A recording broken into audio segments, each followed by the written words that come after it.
हरिः ॐ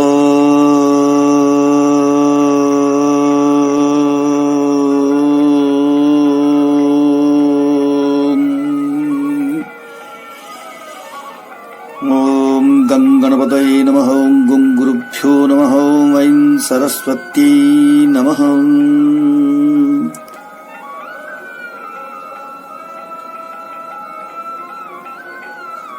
ब्रह्मानन्दं परमसुखदं केवलं ज्ञानमूर्तिं द्वन्द्वातीतं गगनसदृशं तत्त्वमस्यादिलक्ष्यम् एकं नित्यं विमलमचलं सर्वधी साक्षिभूतं भावातीतं त्रिगुणरहितं सद्गुरुं तं Namami.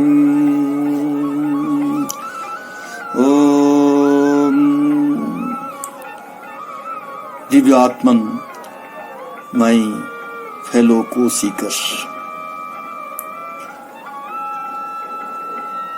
Here is a question by a devotee.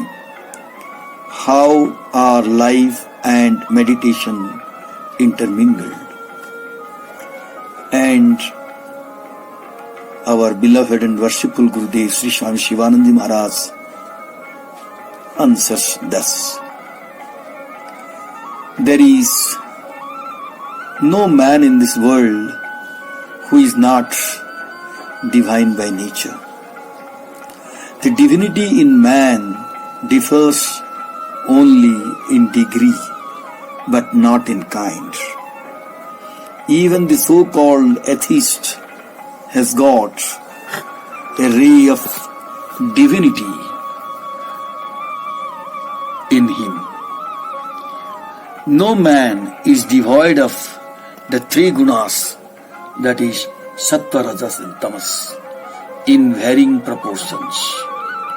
Whether one is a skeptic or an atheist or a nihilist or some other, that portion of sattva that abides in man helps him do some virtuous actions which result in further actions like nature, either in this birth or in some future births.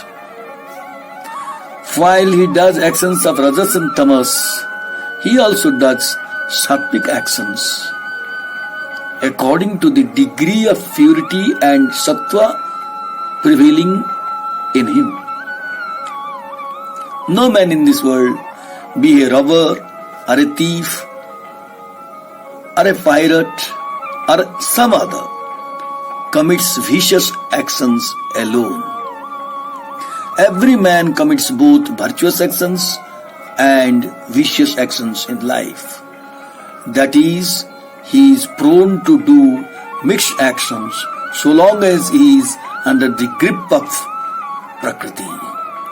When virtuous actions are done, his mind naturally turns towards the divine.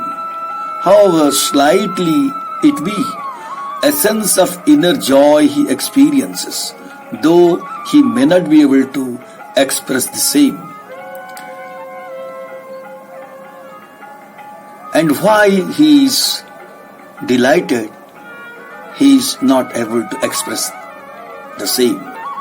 Meditation is essentially the quality of sattva in a person. While life is made ennobling, sure is the man to think of God. In this connection, the point worthy of remembrance is that sattvic actions themselves are to be considered as worship or meditation. Meditation need not necessarily mean sitting in a lonely corner or sequestered spot thinking over Lord Rama, Krishna, Jesus or Muhammad, or pouring forth of verbal or mental prayers. Actions that tend to purify the grossness of the individual are to be collectively treated as meditation.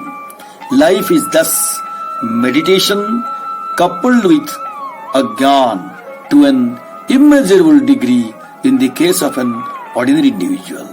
But If meditation is deliberately taken upon the instructions of a guru who ought necessarily to be a more evolved soul, man cannot but perform good and selfless actions with none dualistic feeling and none enjoyable feeling.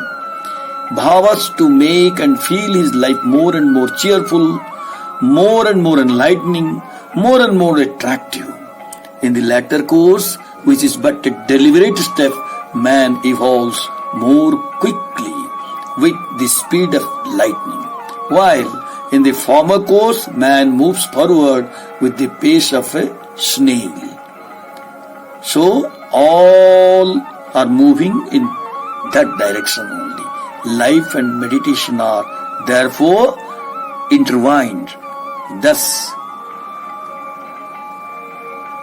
it is precisely the answer of our beloved and worshipful Gurudev, Sri Swami Shivananda Maharaj. Hari Om Tat Sat.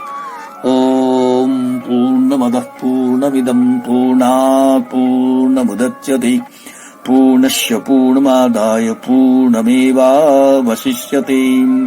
Om